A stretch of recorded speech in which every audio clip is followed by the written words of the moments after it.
Welcome to the Dawn Osborne Show, Limitless Life. The big question women like you and I ask is, how do we do that? How do we have a growth mindset? How do we increase our emotional intelligence? How do we do life, business and marketing, and yet still remain balanced in the rhythm of our life and our family? Those are the questions that this podcast will answer. My name is Dawn Osborne, and welcome to my Limitless Life podcast. Thanks, guys, for everybody who's coming on board. We've got Kerrie Atherton with us, the amazing Kerrie Atherton. She's been running Stories of Hope, and she is in the middle of writing a book. She is an influencer, she's a pioneer, she's an entrepreneur, and she's a visionary. So, Kerrie, I'll give you a bit of an intro. I'm dying to hear what we're doing here is sharing words of wisdom. So, Kerrie, I would love for you to share with our viewers just some wisdom. Maybe just tell us a little bit about who you are and what you're doing, and then just share at least 3 pieces of wisdom for our ladies today. Well, hi everyone. All the people out there that you probably don't know me, but I am the founder of Stories of Hope Australia, and I have a business called Empower Life Solutions. Basically, everything I do has a real mission behind it, and that is suicide prevention.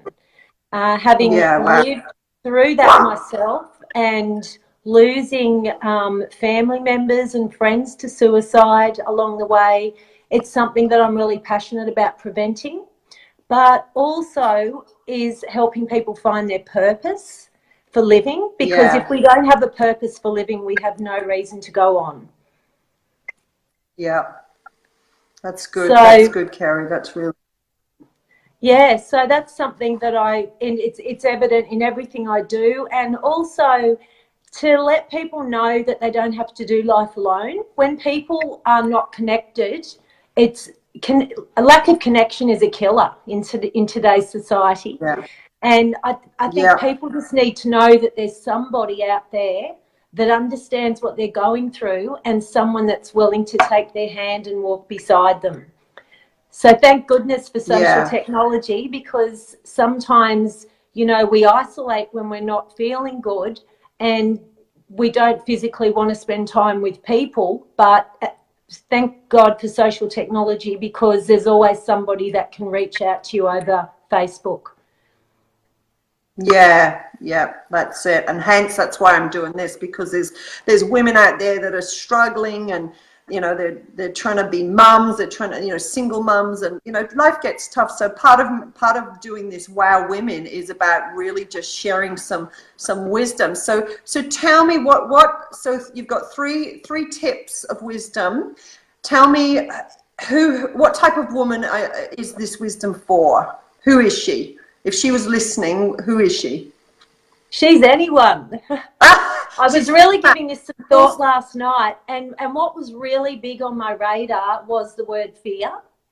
Fear, yeah. Now fear is something that held me back my entire life, and it's something that a lot of people don't know about me, but I've lived nearly all my life riddled with all kinds of fears, and fear robs us of our future.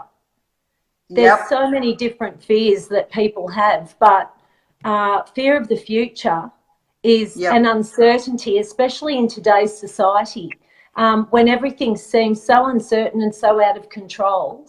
Fear and anxiety of the future is huge for any woman, no matter how old they are, no matter what they're going through, no matter what they do for a job. I hear this all the time. And if my big tip is don't live in tomorrow. Ooh, that's good. Live. It's easy to say, isn't it? But if you continue to live in tomorrow, you will continue to have fear and anxiety about the future. Wow. Yeah. So being present in today and not worrying about tomorrow's troubles, right? That's right. Yeah.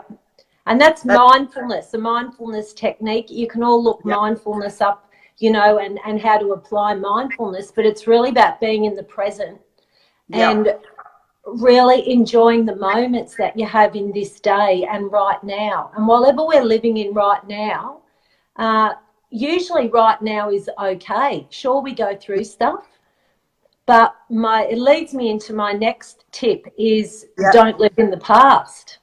Ooh, that's a good one. That's a biggie. Yeah.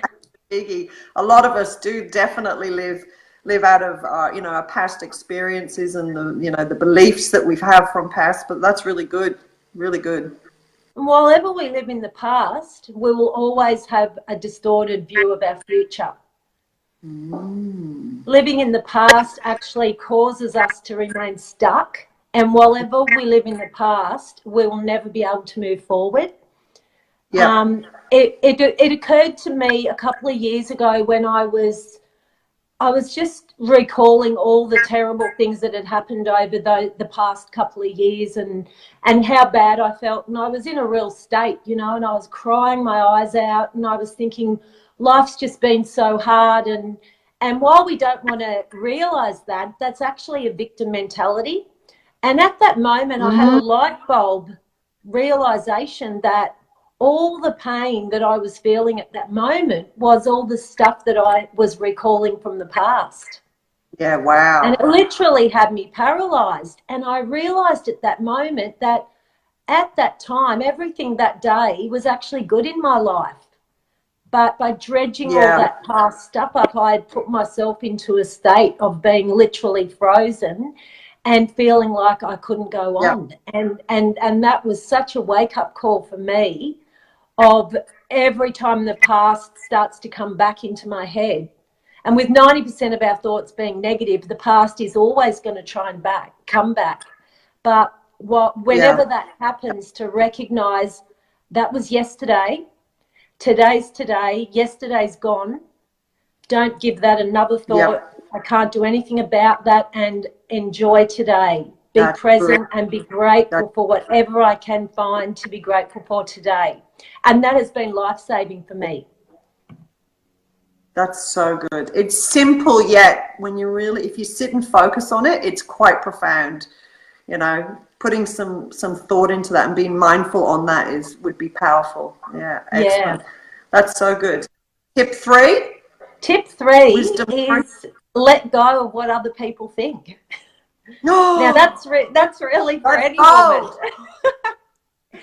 And I think I don't know about your experiences, but I grew up with no sisters, and my mum was beautiful, but she wasn't very nurturing, and I was bullied by girls severely at school, and I hardly had any friends. So learning how to do life with women in a women's world has been really hard, and all my life I carried with me the fear of what other people thought. And I was always doing like postmortems in my head about, what did I say? Did I upset that person? And it just ruled my everyday living. And these days I've had some great friendships. I've lost a lot. I've lost friendships because I've chosen that those people maybe aren't healthy for me in my life for where I'm at different stages. And now I try and spend time with people who are like-minded, who want to lift me up, and people that I admire that are really moving forward in life and are positive, and people that don't talk about other people. So real positive people. And I've lost track of what it was. Don't worry about what other people think. And I think when we get to the point where we don't worry about what other people think, we're free. Yeah. Because we have nothing to lose at that point from having a go of achieving our dreams. When we don't worry what people think, it enables us to be more authentic, which is a real building block for connection with people, because when we're authentic, then other people feel like it's okay to be real. And that's been a huge door for me to have access into a special place in people's lives that often other people don't get to have. And that is the key to being able to change other people's lives and help others, is just by being authentic ourselves. Yeah, that's gold. And you're right. Isn't it a shame that, we go through our teens, our 20s, and even into our mid-30s before we get to the point where we stop worrying about what people think. I wish I got that when I was in my teens. It holds you back so much from, you know, doing anything because you're fear of judgment, fear of rejection, but it's really all to do what other people will think of you. So it's quite liberating when you come to that conclusion. But yeah, that is gold, Kerrie Ann. So we've got don't live in tomorrow. So don't worry about tomorrow, just deal with what's going on today. Number 2 was don't live in the past. I love that. And number 3, don't worry about what people think. So there you go. That is wonderful. That's 3 pieces of wisdom from a woman who is gone before us. She's got a wealth of knowledge and experience, and she's sharing it with you today. So thank you, Kerrie. Thank you for joining us. Thanks, Dawn. Love your work. See ya. Bye. Bless you, mate. Thanks, guys. Join us next time for Wisdom of Wisdom. See ya.